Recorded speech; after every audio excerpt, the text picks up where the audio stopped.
Sveiki, mani sauc Viktors, un šitas video ir noslēdzošais video kursā par weblapas veidošanu pēc parauga, kāds ir pieejams internetā.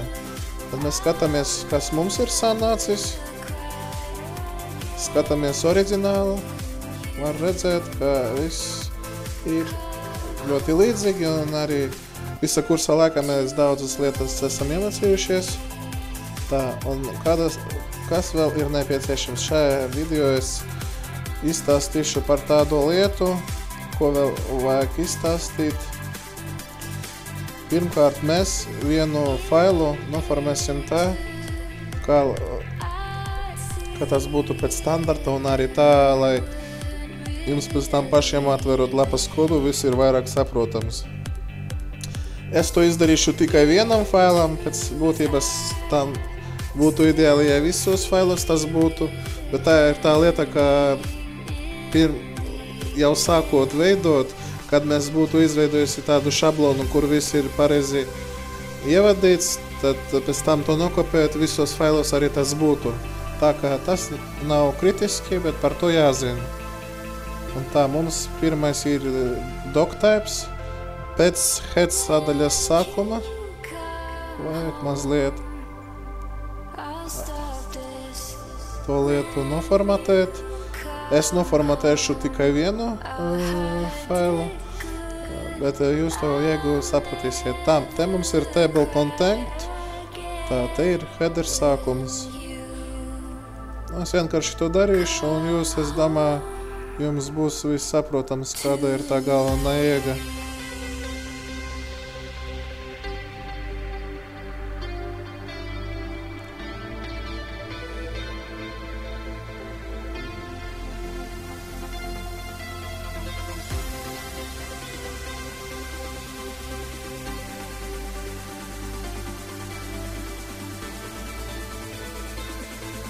Vienkārši, lai lapas struktūra būtu pārskatāmā. Pat parasti tas ir realizēts tā, ka jūs saprotat to struktūru, un tā, te mums bija TD atveries, te tas ir aizveries. Tad viņam jābūt vēlams viena līmenī, un tur, kur mums ir saraksts, mēs mazliet to pabiedīsim, lai būtu vairāk tā kā saprotami. Tālāk mums iet nākošais TD lauks, tam arī ieteicams būt viena līmenī ar mūsu šito lauku. Tālāk te ir tabula. Protams, ka visu tabulu mums ir, viss ir jānoformatē tā, kā tam būtu jāizskatās.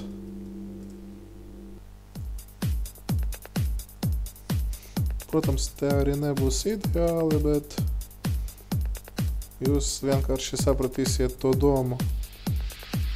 Un tas arī ir šitā video mērķis.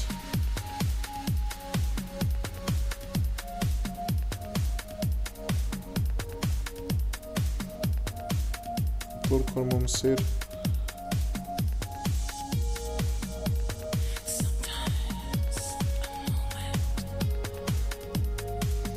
protams, jāskatās, kur mums ir tie divi atverošie un aizverošie, lai saprastu to loģiku.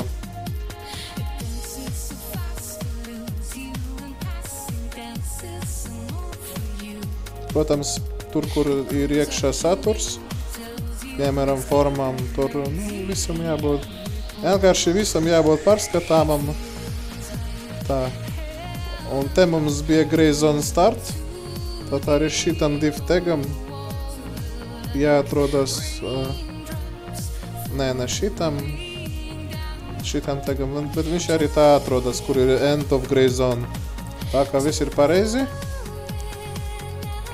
Tālāk mums ir suffix logo, lai arī tas paliek tāpat. Tā, te mums ir TD un te ir beigas. Tā. Mēs skatāmies, kur tas bija.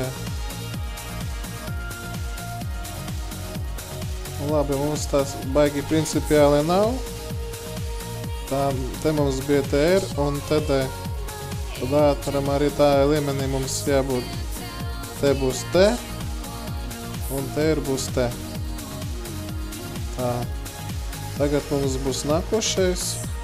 TR. Un jau.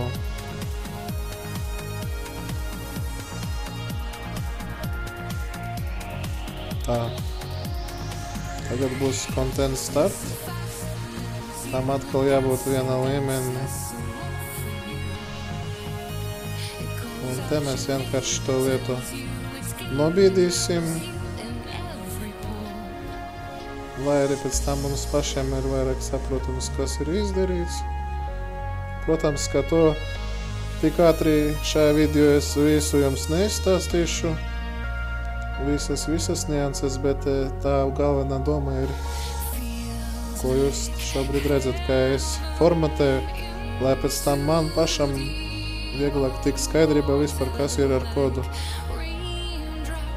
Un te jūs redzat, ir vairākas atstarpes un arī tab, tas pogas tab. Bet jūs redzēsiet, tā kā tas neietekmē mūsu weblapas izskatu.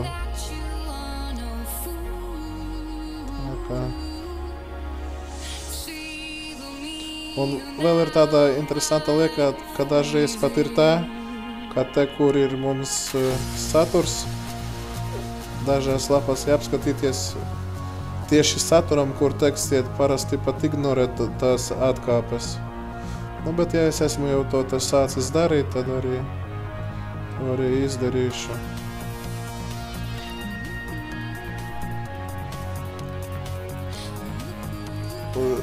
Ja runāt šobrīd par šito tieši saturu, tad, protams, ka tas nav obligāti. Nu, bet tā skatāmies, kur mums div text content bija te. Mēs viņu mazliet tā izdarīsim. Un tad te tas divs aizveras. Tālāk mums ir komentārs. Un te ir tas lauks. Tad arī mēs to izdarīsim. Sekojoši. Nu, lai ir kā man sanāca, protams, ka nav ideāli. Tālāk mums ir footeris. Atkal ieteicams, ka tam ir jābūt, nu, tā, lai būtu. Vienkārši te ir tāda lieta, ka, nu, jābūt struktūrai. Ja ir struktūra, tad pēc tam jums arī pašiem vieglāk tik galā ar kodu. Un ideja ir tāda, ka iekļaujošajās struktūrās tieši iekļautās struktūras tiek nobīdītas vairāk, bet tās struktūras, kuras tos satur, tad tas tā. Un kur mums bija table sākums? Table sākums bija te, tad arī to vajag. Tā arī mums pareizi ir. Tā. Nu, tagad jūs varat redzēt smuku noformētu HTML failu, kur visa loģika ir pārskatāma, visu var saprast. Un tagad to arī, un tagad es atveršu pārlūkoto indeks failu. Un redzat, ka nekas nav mainījies, jo mums mainās, ja mēs kaut ko iekšā HTML tagos, es tur būtu rakstījis iekšā. Un par failu style CSS arī to vajag noformēt sekojoši, kā te ir. Tas ir pareizi, bet te, to arī es pieredzīšu.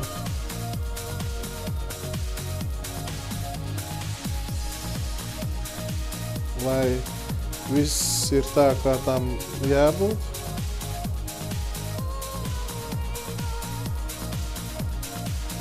Lai arī CSS fails būtu pārskatāms. Tas vienkārši sakot to rakstīt, protams, ka mēs par to neaizdomājamies, bet iedomājieties, ja kāds cits webdizaineris atvers, piemēram, jūsu CSS failu, ko jūs esat izveidojuši, un teiks, kas tev te iekšā par putru ir, ka tas nav pareizi. Un viņam būs taisnība. Kā rekur jābūt, visur jābūt struktūrai.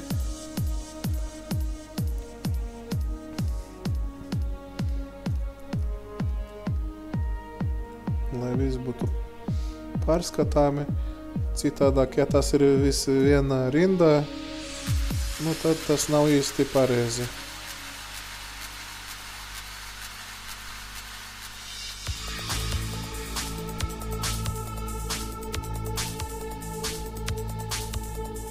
Un vēl ir tāda praksa, ka starp CSS piemērotiem elementiem stiliem ir arī viena rinda tukša, lai arī viss būtu pārskatāmāk. Nu jā, tagad sāksies te pats interesantākais.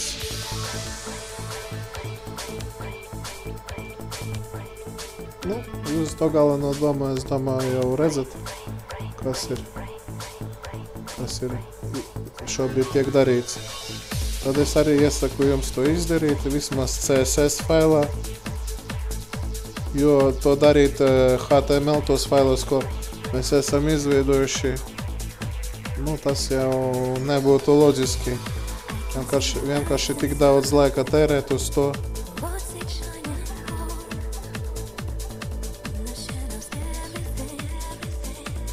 Tā.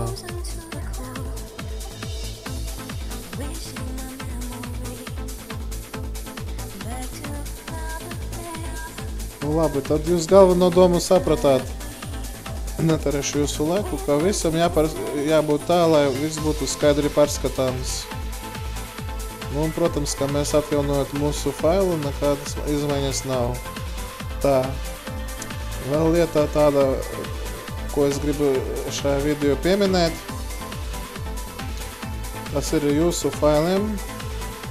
Ja jūs apskatāties, piemēram, internetā, kā lapas tiek veidotas, tad parasti ir text meta name description un text meta name keywords. Tas mums arī būs nepieciešams. Un, nu jā, šobrīd sanāk tā, ka visiem mūsu failiem, HTML failiem, es, protams, to izdarīšu vienā piemērā, bet pēc loģikas, kad jūs reāli veidosiet paši weblapu tur savam uzņēmumam vai arī kāds jums pasūtīs to lapu, tad noteikti satura jābūt tiem tagiem meta description un meta keywords. Un vēl lieta, ko pieminēšu šajā video, tas ir attribūts title. Tad, piemēram, es vienā failā to samainīšu par kompāniju. Un, piemēram, kur ir kontakti, es to saglabāšu, ka kontakti. Tā. Saglabāju.